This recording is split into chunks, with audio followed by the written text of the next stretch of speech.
নমস্কার বন্ধুরা, শুভ সকাল। ওয়েলকাম টু স্বপ্না চিচ্ছে। আশা করছি আপনার যে যেখানেই আছেন সবাই খুব ভালো আছেন, আর আমিও খুব ভালো আছি। তবে আজকের দিনটা আমার খুবই ব্যস্ততা, আর এই ব্যস্ততার দিনের একটা নতুন ভিডিও নিয়ে আবার আপনাদের সামনে হাজির হলাম। তো দেখুন, ব্যালকনিতে চলে এসেছি কেন, এই গাছগুলোকে একবার দেখে যাচ্ছি। কয়েকদিন তো দেখতে পাবো না, সকাল সন্ধ্যে তো আমার এই একটাই কাজ থাকে। সকালে উঠেই আগে সর্বপ্রথম গাছগুলো দেখি, আর কয়েক ঘন্টায় বাদে বাদে না দেখতে থাকি। আমি মনে করি কয়েক ঘন্টার মধ্যেই বোধহয় আমার গাছগুলো আরও বেড়ে গেছে। তো যাই হোক, দুটো গাছ করলা তো হয়েছে, একটা বড় হয়ে গেছে, যেটা হয়তো আমি এসে দেখবো বুড়ো হয়ে গেছে। আর কুমড়ো গাছগুলোও সুন্দর আছে। আর এদিকে দেখুন, সকাল 5টার সময় উঠে আমি সর্বপ্রথম পাখিদের খাবার দিয়েছি। তো প্রথমে সকালে এক ঝাঁক শালিক এসে খেয়ে গেছে, আর এখন কাকগুলো খাচ্ছে। আর এই কাকদের জ্বালায় না শালিকগুলো বেশিক্ষণ বসতে পারে না। আর দেখুন, সকালে যে মজুমদার বেরিয়ে গেল, মাছ আনতে গেছিলো। আমি ভাবলাম একটু মাছ ফাছ আনলে আমি যদি রান্না করে যেতে পারি, তাহলে ওদের দুপুর পর্যন্ত একদম নিশ্চিন্ত থাকবে। তো মাছ আনতে বলায় মজুমদার একদম গিয়ে একটা ইলিশ নিয়ে চলে এসেছে। তো আমি এখানে 4 পিস ইলিশ আজকে রান্না করছি। আর যে মাছগুলো বাকি আছে সেগুলো সুন্দর করে দু পিস করে আলাদা করে রেখে দিলাম ফ্রিজে। আর মজুমদারকে বললাম কোনটা কেমনভাবে নিতে হবে। তবে মজুমদার বলছিল ইলিশের মাথা টাথা যা আছে তুমি রান্না করে যাও। আমি বললাম দেখো, এই শর্ট টাইমে এত কিছু রান্না করতে পারবো না, যতটুকুনি সহজভাবে হবে করে দিই। তো দেখুন, রান্না টান্না সেরে এসে আর আমি একটু পূজা দিয়ে নিলাম, আর ঘরের অনেক কাজ হয়ে গেছে। আর এখানে রান্না বলতে 2 পিস ইলিশ মাছ ভাজা রেখেছি তেল সমেত, যেটা পিয়ে আমি খেয়ে যাব। মজুমদারের জন্য রুটি করেছি, একটু আলু সিদ্ধ করেছি, আর এই যে 2 পিস একটু সর্ষে বাটা দিয়ে করে গেলাম শ্রেয়া আর মজুমদারের জন্য। আর এখানে পেঁয়াজ ফোড়ন দিয়ে মসুরির ডাল করেছি। আর মজুমদার খুব তাড়াহুড়ো করছে, তাড়া দিচ্ছে যে বেরো বেরো, তার জন্য কিন্তু তাড়াতাড়ি খেতে বসেছি। প্রিয়া আর আমি মাছ ভাজা দিয়ে খাচ্ছি। প্রিয়া আবার এক বাটি ডাল নিল, কারণ ও শুকনো খেতে পারেন না। মজুমদারকে একটু মসুরির ডাল দিয়ে রুটি দিয়ে দিয়েছি। আর রাত্রে একটু খিচুড়ি করেছিলাম, সেটা বাকি ছিল, সেটা শ্রেয়া খেয়ে নিল। আর দেখুন, আমি তাড়াহুড়ো করে ব্যাগ বার করছি, কারণ মজুমদার এত তাড়া দিচ্ছে। আমি প্রিয়াকেও বলছি, প্রিয়া 9টা বেজে গেছে, জলদি বেরো, কারণ 9:15 আমাদের এখান থেকে বাস। আমি জানি আরও 10 মিনিট থাকলেও অসুবিধা নেই ঘরে, কিন্তু মজুমদার যে বসে বসে তাড়া দিয়েই যাচ্ছে। কি হলো, এখনও হলো কি না, এরকম তাড়া দিচ্ছে এত যে আমি ব্যস্ত হয়ে বেরিয়ে পড়লাম। তো মজুমদারের তাড়া সহ্য না করতে পেরে প্রিয়াকে আগেই বার করে দিয়েছিলাম, বললাম তুই গিয়ে দাঁড়িয়ে থাক, বাস আসলে ফোন করবি। আর এখন মজুমদারের সাথে আমি নিচে আসছি। মজুমদার আমাদের বাসে উঠাতে চলে এসেছে। তো বাসটা 9:15 আসার কথা ছিল, সেটা আসলো 9:20-তে, মানে এখানে 5 মিনিট লেট হলো। আর আমার মনে হচ্ছে এটাই বোধহয় আমাদের অপেক্ষা শুরু হলো। এরপরে যত যাব তত হয়তো অপেক্ষাই করতে হবে।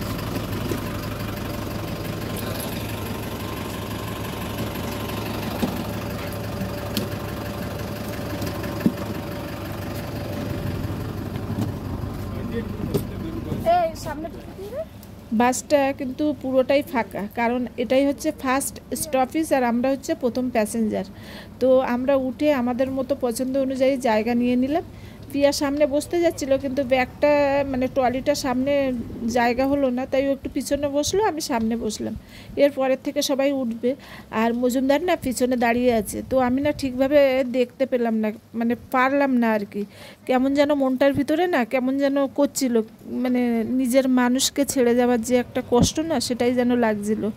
শ্রেয়া ঘরে আছে, ও আসতে চাইছিল, ওকে আমি বললাম তোকে আর আসতে হবে না, কারণ আমি জানি ও যখন দাঁড়িয়ে থাকবে আর আমি বাসে উঠে যাব, তখন আমার মনটা আরও বেশি খারাপ হয়ে যাবে।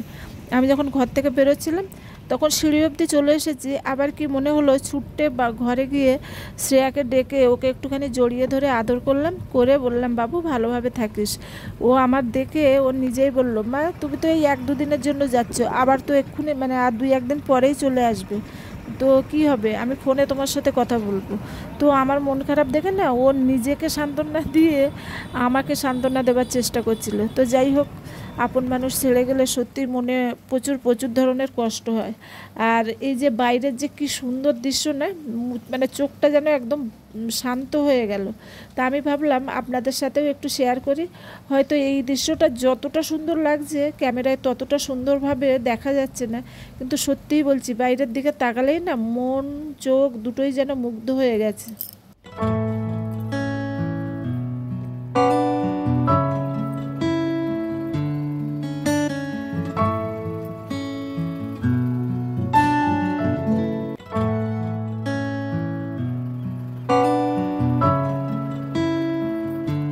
যে বাসটা আমাদের ছাড়তে এসেছে মানে এই বাসটা কিন্তু এক্ষুনি এখান থেকে যাবে না, এখানে এখন ওয়েট করবে। কটক থেকে যে ট্রেনটা আসবে সেই ট্রেনের প্যাসেঞ্জার নিয়েই তারপরে টাউনশিপে যাবে। মানে এই বাসটা শুধু আমাদের টাউনশিপের প্যাসেঞ্জারদের নিয়েই যাবে। তো আমরা এখানে টিকিট কেটে নিলাম, নিয়ে এখন স্টেশনে যাব। কিন্তু দেখুন স্টেশনে যাবার রাস্তাটা, এই রাস্তায় এত বড় একটা ট্রলি নিয়ে ওঠা সত্যিই কষ্টকর ব্যাপার। তো প্রিয়ার তো প্রচুর কষ্ট হচ্ছিল, কিন্তু আমি জোর করে বললাম যে দে, আমি এক সাইডে ধরি, দুজনে মিলে ট্রলিটাকে নিয়ে যাই। কিন্তু প্রথমে তো দিতে চাইছিল না, কিন্তু আমি জোর করে ধরলাম। কারণ কী বলতো, ওঠার সময় কিন্তু প্রচুর কষ্ট হয়, সিঁড়ি দিয়ে নামার সময় অত কষ্ট হয় না। তো এখন দেখুন লাইনটা তো পুরো ফাঁকা, শুধু মালগাড়ি দাঁড়িয়ে আছে। একটু পরে কটক থেকে ট্রেনটা আসলেই তবেই সেই ট্রেনে করে আমরা যাব। এই যে প্রায় আধা ঘন্টা ওয়েট করার পরে কটকের ট্রেনটা আসলো। আবার এই ট্রেনটা এখানে আধা ঘন্টা থাকবে, তারপরে আবার আমরা এই ট্রেনে উঠব।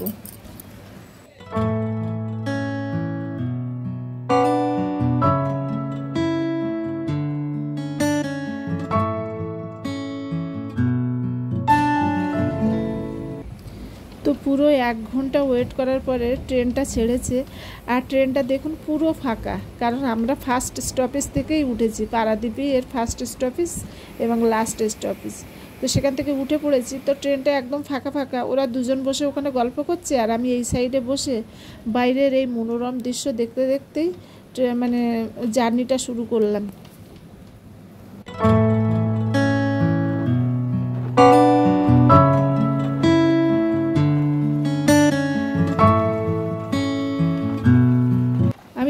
প্রথম উড়িষ্যায় এসেছিলাম আর এরকম জমি জায়গা দেখতাম, তখন আমি অবাক হয়ে যেতাম। কারণ আমরা যে গ্রামে থাকতাম সেখানে তো পুরো আষাঢ় মাস পড়তে পড়তেই একদম চাষবাস শুরু হয়ে যেত। আর এরকম শ্রাবণ মাসে তো ধান গাছ পুরো লেগে যেত। কিন্তু এখানে পারাদ্বীপে যেহেতু বৃষ্টিটা কম হয়, তাই এখানে চাষবাসটাও না অনেক লেটে শুরু হয়। এই যে কয়েকদিন ধরে বৃষ্টি হচ্ছে, তার জন্যই এই মাঠে ঘাটে একটু জল জমেছে, আর তার ফলেই চাষিরা একটু চাষ শুরু করেছে। তবে দেখুন শ্রাবণ মাসে এই মাঝখানে চলে এসেছে, কিন্তু এখনও দেখুন মানে সবে হাল দিচ্ছে, কোথাও কোথাও কোথাও কোথাও একটু চারা গাছ সবে লাগাচ্ছে। আর কোনো জমি তো একদম সবুজ হয়ে পড়ে আছে। 1 ঘন্টার মতো পথ অতিক্রম করে ফেলেছি, কিন্তু ট্রেন এখনও ভরে যায়নি। দেখুন সব ফাঁকা ফাঁকা।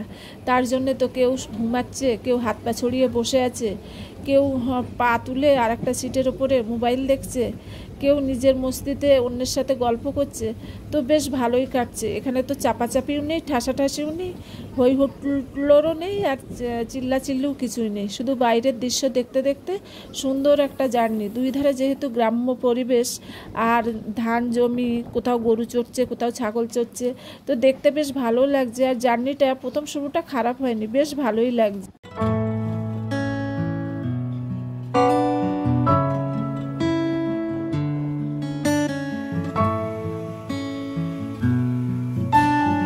বললাম না এখানে ধান চাষটা খুব কম হয়।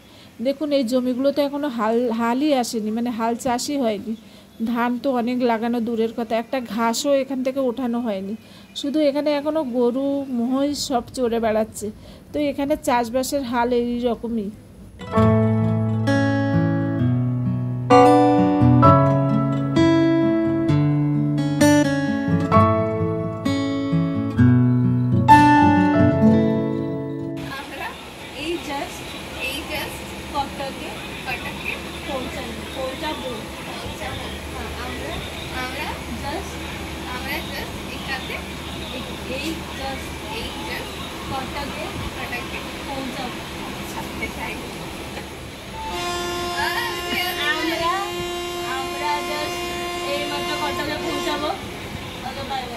लाइक सब्सक्राइब आंटी को करो।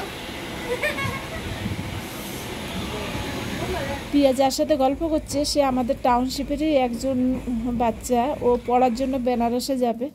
আর ওরা দুজন সারা রাস্তা গল্প করতে করতে এসেছে। তো যাওয়ার আগে বলছি, আন্টি আমি আপনার ভিডিওতে কথা বলবো। তাই প্রিয়ার কাছ থেকে বাংলা কথা শিখে নিচ্ছে যে বাংলায় কথা বলবো। তো সে তো বলতে পারলো না, তবু ওর কোশিশটা দেখে কিন্তু ভালো লাগলো। তো যাই হোক, আমরা কিন্তু কটকে পৌঁছে গেছি পুরো 2 ঘন্টার জার্নি করে। কটক থেকে মানে পারাদ্বীপ থেকে কটক 2 ঘন্টা লাগে ট্রেনে। এখানে না আমরা সবাই লিফটের সামনে দাঁড়িয়ে আছি লিফটে করে যাব বলে। আসলে কটকে না একটা জিনিস খুব সুন্দর করেছে বয়স্ক মানুষদের জন্য, ওভারব্রিজে ওঠার জন্য না সিঁড়ি ভেঙে উঠতে হবে না, লিফট করে দিয়েছে। যেখানে যেখানে ওভারব্রিজ যে প্ল্যাটফর্মে আছে সেখানে লিফট করা আছে, লিফট দিয়ে আপনি উপরে উঠতে পারবেন। তো ইয়ংদের থেকে মানে যারা বয়স্ক একটু তাদের তো অনেকটাই সুবিধা। 2 नंबर प्लेटफॉर्म रे किसी समय मध्य रे पहुंचिब यात्रीगण कृपया ध्यान दें। तो Yesvantpur Howrah superfast express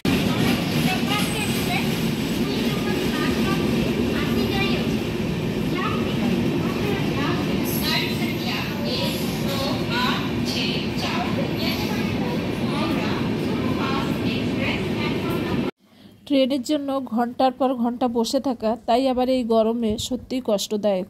actually Cuttack স্টেশনে কাজ হচ্ছে তো যেখানে ফ্যানগুলো থাকে সেই ফ্যানগুলো না পুরো সিল হয়ে গেছে, মানে যেখানে কাজ হচ্ছে সেই জায়গার আন্ডারে পড়ে গেছে। আর আমরা বসে আছি ফ্যান ছাড়া, কোনো রোদ্দুর নেই, মেঘলা হয়ে আছে, বৃষ্টি হচ্ছে না, কিন্তু এত গুমোট ভাবা যাচ্ছে না, খুবই গরম, খুবই ক্লান্তি লাগছে। কিন্তু কি করব, বসে বসে সময় কাটছে না, অনেকটা টাইমের ব্যাপার। তাই এখানে ভাবছি কিছু একটা খাওয়া দরকার। তো প্রিয়া বললো প্যাটিস খাবো, তো প্রিয়া একটা ননভেজ প্যাটিস নিয়েছে, মানে চিকেন প্যাটিস, আর আমি একটা ভেজ প্যাটিস নিলাম। কারণ বাইরে গেলে আমি সবসময় ভেজই মানে প্রেফার করি, আর চিকেন তো আমার পছন্দই হয় না, তো চিকেন আমি খাই না। তো নিয়ে সেটা খাচ্ছি, আমার তো একদমই ভালো লাগছে না। যাই হোক, প্রিয়া ওরা তো এসব খেতে ভালোবাসে, তো ওরা এসব খাচ্ছে। আর এখানে জানেন তো কটকে রেলের যে ক্যান্টিনটা ছিল সেটা বেশ ভালো, পরিষ্কার পরিচ্ছন্ন, আর খেতেও খুব ভালো দিত। তো আমি সবসময় বাইরে বেরোলে না খাবার ক্যারি করি, কিন্তু যেহেতু ভাবলাম সেই একটা আবার ডাব্বা নিয়ে বেরোতে হবে, তাই আমি কোনো খাবার ক্যারি করিনি। কিন্তু এখানে এসে দেখছি সেই ক্যান্টিনটাও নেই, মানে যেহেতু কাজ হচ্ছে তো ক্যান্টিনটা ওই ভেঙে দিয়েছে, আবার হয়তো নতুন করে হবে। তো যাই হোক, অনেক সময়ের ব্যাপার। আমাদের পারাদ্বীপের ট্রেনটা কটকে এসে পৌঁছেছিল 12টা 50-এ, আর আমাদের বন্দে ভারত ট্রেনটা হচ্ছে 3টে 15-তে। তাহলে বুঝতে পারছেন কতক্ষণ ওয়েট করতে হবে, পুরো 2 ঘন্টা 25 মিনিট, যদি ট্রেন লেট না করে। আর যদি লেট করেছে তাহলে তো আরও লেট, মানে আরও আমাদের ওয়েট করতে হবে। তো যাই হোক, বাচ্চা নেই, কোনো অসুবিধা নেই, তাই দুজনে মিলে কথা বলতে বলতে আর এটা ওটা খেতে খেতেই টাইম পাস হয়ে যাচ্ছে। তো প্রিয়া গিয়ে আবার 2টো চিপস, আর ও বললো ফ্রুটি খাবে, তো নিয়ে এসছে। আর আমাকে বললো কী খাবে, তা আমি কিন্তু মানে অ্যাপেল ফিজ যেটা আছে সেটা কোনো দিনই পছন্দ হয় না, তবুও আজকে কেমনভাবে বললাম আমার জন্য একটা অ্যাপেল ফিজ নিয়ে, তো সেটাই বসে খাচ্ছি।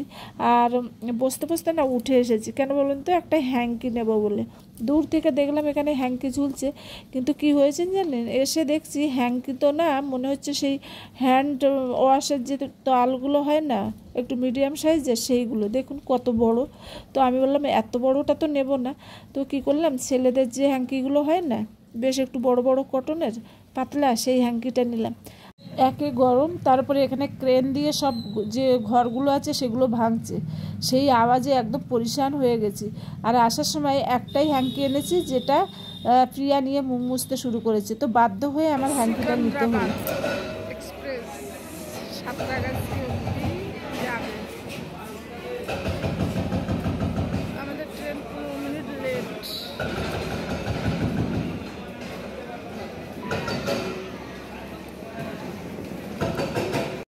এমনি ট্রেনটা দেখাচ্ছে 15 মিনিট লেট, তাও বসেছিলাম। আর এমনি হঠাৎ করে অ্যানাউন্স করলো যে 2 নম্বর প্ল্যাটফর্মে ট্রেনটা দেবে। আমরা বসেছিলাম 1 নম্বর প্ল্যাটফর্মে, আর এতটা ওভারব্রিজের উপর দিয়ে এতটা সিঁড়ি দিয়ে যেতে হবে, তাই পড়ি কি মরি করে মানে দুজনে মিলে ছুটে আবার সেই 2 নম্বর প্ল্যাটফর্মে আসলাম। আর আসতে মানে 2 মিনিটও লেট হয়নি, যদি 2 মিনিট আমি লেট করতাম তাহলে এসে আর ট্রেনটা ধরতে পারতাম না। কারণ কেন বলুন তো, এখানে কিন্তু বেশিক্ষণ থাকে না, ওয়েট করে না, ওই 2 মিনিটের মতো ওয়েট করে। তো এসে বসতে বসতেই কিন্তু বন্দে ভারত এন্ট্রি নিল।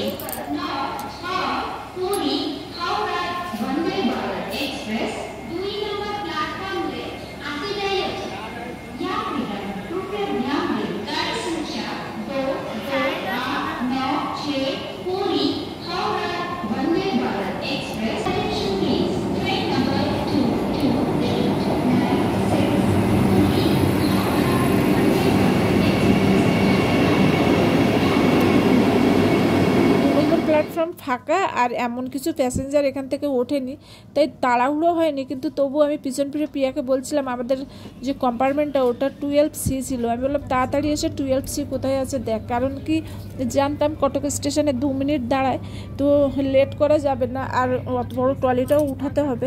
তো উঠেই যে প্রবলেমটা হলো, লাগেজ রাখার প্রবলেম হলো। আমাদের যে সাইডে সিট পড়েছে সেই সাইডের দিকে না লাগেজ রাখার জায়গাটা কেন জানি না এসি কিছু পয়েন্ট করা আছে বলে নাকি ওইখানটা ছোট, কিন্তু সামনের দিকে গেলে কিন্তু বড় খুব, তো রাখতে খুবই অসুবিধা হচ্ছিল। তো বন্দে ভারতের যে সহায়করা থাকেন আর কি, তাদেরকে বলায় ওনারা আমাদের লাগেজটা অন্য এক জায়গায় শিফট করে দিল। দেওয়ার পরে তবেই শান্তি হলো। তো যাই হোক, উঠেই তো সাথে সাথে খাবার দিয়ে দিয়েছে। তো খাবার দেখেই তো আমার শরীর কেমন যেন একটা হতে থাকলো, কারণ আমি তো এই একটুখানি আগেই প্যাটিস খেলাম, চিপস খেলাম, তার সাথে ঠান্ডা খেলাম। আর প্রিয়া বললো ঠিক আছে মা খেয়ে নেবো। প্রিয়ার মিল ছিল ননভেজ, তো ননভেজে দিয়েছিল চিকেন কারি দিয়েছে, তার সাথে একটা ডাল আর আলু ভাজা, আচার ছিল, তার সাথে রুটি ছিল, আর জিরা রাইস ছিল, আর 1 বোতল জল তো উঠতেই দিয়ে দিয়েছে। আর ওই 100 গ্রামের মতো দইয়ের একটা বাটি ছিল। আর আমারটা ছিল ভেজ, তো আমার ভেজের ভিতরে ওই জিরা রাইস ছিল। জিরা রাইসের তো জিরাগুলো এমন হয়ে গেছে যে ভাতের সাথে না মানে জিরার কালার ছেড়ে দিয়েছে, কালো কালো হয়ে গেছে। আর এদিকে ডাল ছিল, ডালটা জানি না মুগ ডালও হতে পারে, অড়হর ডাল, কিংবা 2 ডাল মিশিয়ে হতে পারে, কারণ আমি 2 রকম টেস্ট পাচ্ছিলাম। আর সবজির মধ্যে দিয়েছিল আমার পনির, কারণ আমার মিলটা ছিল ভেজ। প্রিয়া অনলাইনে টিকিট করেছিল, তো ওর যে এসবগুলো এসেছিলো আর ও যে লিখেছিল সেটা কিন্তু আমাকে বলেনি, আর আমিও বুঝতে পারিনি যে এত লেট করে আসলেও। আমরা যখন উঠেছি এমনি 15তে ছিল ট্রেন, আরও 15 মিনিট লেট হয়েছে, মানে 3:30টায় আমরা ট্রেনে উঠেছি। তো সেই সময় লাঞ্চ খেতে কেমন লাগে বলুন। তো যাই হোক, এখানে দেখুন আলু আর পটল ভাজা, পনিরের ডালনা, আর এখানে রুটি আছে, 2টো আচারের প্যাকেট দিয়েছে, আর একটা দই দিয়েছে, আর জলের বোতলটা তো আগেই দিয়ে গেছিলো। তো অনেকক্ষণ ধরে বসে বসে প্রিয়া লাস্টে বললো মাম্মি একটু খেয়ে তো নাও, নষ্ট হবে জিনিসটা। তো যাই হোক, একটুখানি মানে অনেকক্ষণ ধরে ধরে একটু খেলাম। তবে খাবারের টেস্ট তো ভালো তো ছিল না, কিন্তু একেবারে খারাপও ছিল না, মোটামুটি চলে যাবে এরকম একটা টেস্ট ছিল।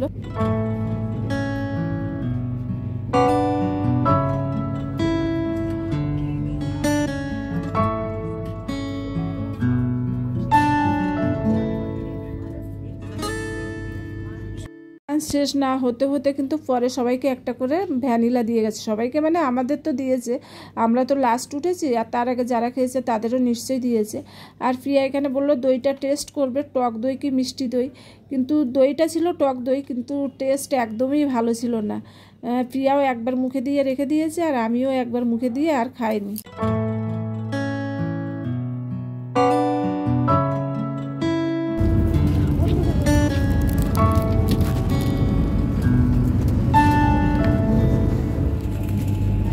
লাঞ্চের প্লেট উঠাতে না উঠাতেই আবার স্ন্যাক্সের প্লেট দিয়ে গেছে। এই যে সবার জন্য একটা ফ্রুটির ড্রিঙ্ক দিয়ে গেছে, একটা সস আছে, এখানে একটা তোমার লোটো চোকো আছে, আর একটা চিড়ে ভাজা আছে, মানে মিক্সচার চিড়ে ভাজা, ওর সাথে চানাচুর ছোলা এসবগুলো সব মিশানো ছিল। তো এটা দিয়ে গেছে, আর এই যে সস দিয়েছে, সসের সাথে এই যে কচুরি, একটা খাস্তা কচুরি আছে, আর সামনে যে দইটা আছে ওটা তো লাঞ্চের আছে। প্রিয়ারও সেম দিয়েছে। তো এইদিকে তো আর হাত কারুরই যাচ্ছে না, প্রিয়া এত খেতে ভালোবাসে, প্রিয়াই তো খেতে চাইছে না, সেইভাবে রেখে দিয়েছি, পরে ব্যাগে করে নিয়ে বাড়ি আনতে হয়েছে। বন্দে ভারতে প্রিয়ার এটা ফার্স্ট ট্রিপ, কিন্তু আমি এর আগেও গেছি, সেটা আমি হাওড়া থেকে কটকে গেছিলাম। তবে টাইম সম্পর্কে আমার এর অভিজ্ঞতাটা খুবই খারাপ। যখন হাওড়া থেকে কটকে গেছিলাম তখন ছাড়ার টাইমটা ঠিক ছিল, কিন্তু পৌঁছানোর টাইমটা অনেকটাই ডিলে করে দিয়েছিল। আর এবার আসতে গিয়ে পুরীর থেকে ট্রেনটা এসেছে, এইটুখানি আস্তে আস্তে 15 মিনিট লেটে ট্রেনটা এসেছে, আর যখন পৌঁছে দিল তখনও কিন্তু অনেকটাই টাইম লেট করেছে, মানে আধা ঘন্টার উপরে।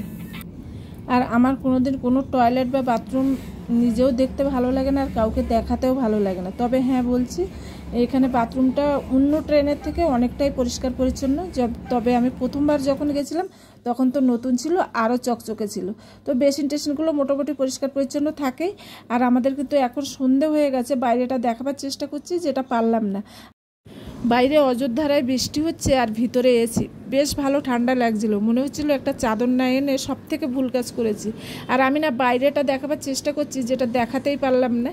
আর মেন হয়েছে কি বলুন তো, আমাদের অপোজিট সাইডে যে 3টে সিট থাকে না, সেই সাইডে 3জন ভদ্রমহিলা ছিলেন যারা একটু স্বাস্থ্যবান, বেশ ভালোই স্বাস্থ্যবান।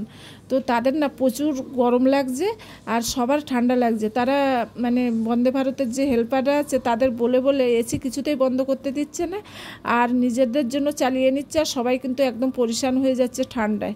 তো যাই হোক, দেখুন হাওড়া স্টেশনে প্রায় ঢুকছি, কিন্তু দেখাচ্ছে এখনও 2 কিলোমিটার বাকি। কিন্তু মানুষ এতটাই অস্বস্তি হয়ে গেছে যে সবাই এমনভাবে দাঁড়িয়ে উঠেছে, মনে হচ্ছে যেন এক্ষুনি থামবে। মানে প্রায় 20 মিনিট আগের থেকে সবাই কাঁধে ব্যাগ নিয়ে রেডি হয়ে আছে, কারণ বাইরে বৃষ্টি হচ্ছে। তারপরে ট্রেনটাও লেট করেছে, 8:30টায় পৌঁছাবার কথা, পৌঁছালো 9:10-এ। আর তারপরে সবাই যে যার মতো বেরিয়ে, আর আমরা এখানে প্রিপেড ট্যাক্সির জন্য লাইন দিয়েছি। তবে আমাদের একটু ভুল হয়ে গেছে জানেন তো, প্রথমে ক্যাব বুক করেছিলাম, ক্যাবটা বারবার ক্যান্সেল হচ্ছিল, যার জন্য অনেক লেট হয়ে গেছিলো। আর তারপরে লাস্ট অবধি ক্যাব না পেয়ে আবার প্রিপেড ট্যাক্সির জন্য লাইন দিলাম। তো রাত অনেকটাই হয়ে গেছে, প্রায় 10টার সময় আমরা ট্যাক্সি পেলাম। মানে 9:10-এ নেবে 50 মিনিট ধরে এধার ওধার করে 10টার সময় ট্যাক্সি পেয়ে আমরা শিয়ালদার উদ্দেশ্যে রওনা দিচ্ছি।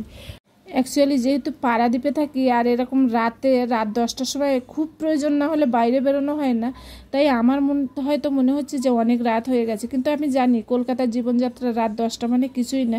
কিন্তু সব থেকে সমস্যা ছিল বৃষ্টি হচ্ছিল। তবু একদিক থেকে ভালো যে খুব ঝিরিঝিরি বৃষ্টি হচ্ছিল। আর বাড়ির থেকে যখনই ফোন আসছিল ট্রেনে, সবাই বলছিল যে বৃষ্টি হচ্ছে। পারাদ্বীপ থেকেও যখন ফোন করছিল বলছিল বৃষ্টি হচ্ছে, কিন্তু আমরা যখন নেমেছিলাম তখন কিন্তু হুড়মুড়িয়ে বৃষ্টি হয়নি, জাস্ট ঝিরিঝিরি পড়ছিল।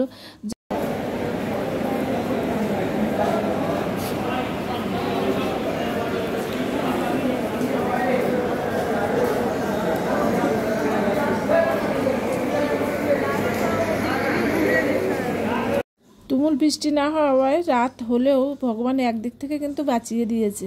তো যাই হোক, টিকিট কেটে দাঁড়িয়ে আছি। ভেবেছিলাম তো 10:30টার ট্রেনটা ধরবো, মানে 10:34-এ একটা ট্রেন ছিল, ওটা বনগা লোকাল ছিল, কিন্তু ধরতে পারিনি, লেট হয়ে গেল। আমরা যখন পৌঁছেছি তখন 10:40 হয়ে গেছে, তাই আর ওটা ধরতে পারিনি। এখন 11টায় একটা বনগা লোকাল আছে, যেটা ধরবো, যার জন্য এখন দাঁড়িয়ে আছি। এখন কোন প্ল্যাটফর্মে দেবে সে ঠিক জানি না, তো তার জন্য ওয়েট করছি।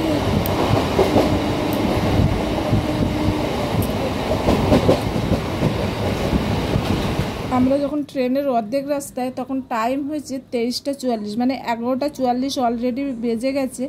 আর এই ট্রেনটাও 18 মিনিট লেটে চলছে। 11:45-এ নামাবার কথা বারাসাতে, আর সেটা আমাদের নামালো পাক্কা 12টার সময়। তো আজকের পুরোটা দিন আমাদের সব কিছু লেট আর ওয়েট, এই দুটো জিনিসেই কেটে গেল।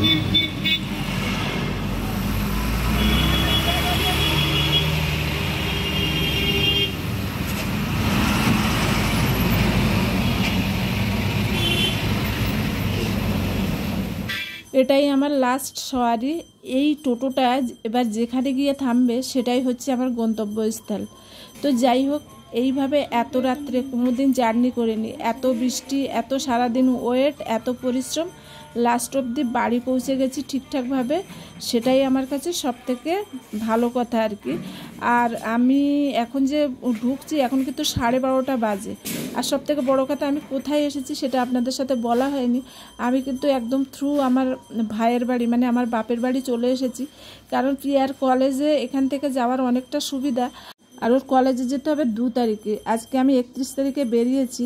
কালকে আমি যদি আমার শ্বশুরবাড়ি কোন্নগরে পৌঁছে যেতাম, তাহলে আবার কালকে আসতে অনেকটা অসুবিধা হতো। তাই আমি ভাবলাম একদম এখানে চলে আসি, তারপরে এই দিকের কাজ মিটিয়ে ওই দিকে যাব। তো তার জন্য চলে এসেছি। আর মা দরজা খুললো, মা এতক্ষণ জেগে বসেছিল, ভাইও জেগে বসে আছে আমাদের জন্য। সবাই একটা দুশ্চিন্তার মধ্যে কেটেছে। আর জাস্ট এখন ঢুকলাম, এখন বাজে 12:24। তো মা তাড়াতাড়ি বললো যে 1টা বাজে যাচ্ছে, ভাইও বললো তাড়াতাড়ি খেয়ে একটু রেস্ট নে। তো খেতে খেতে মনে পড়লো যে কি রান্না হয়েছে আজকে আপনাদের সাথে শেয়ার করে দিই। তো দেখুন, এখানে সজনে ডাঁটা আলু চিংড়ি মাছ দিয়ে একটা চচ্চড়ি করেছিল, ধুদুলের ডালনা করেছিল, আর তার সাথে সাথে চিংড়ি মাছ আলু ভেন্ডি দিয়ে একটা তরকারি, কাঁচকলা, আলু আর কাতলা মাছের ঝোল। আর আমি কাতলা মাছ ঝোলে খেতে ভালোবাসি না বলে মা আমার জন্য ভেজে রেখেছিল। আর তার সাথে সাথে চিকেন ছিল, তো চিকেন প্রিয়া খাচ্ছে, আর আমি তো চিকেন খাই না। তো আমার ভিডিওটা আমি আর বড় করব না, এইখানেই রাখছি।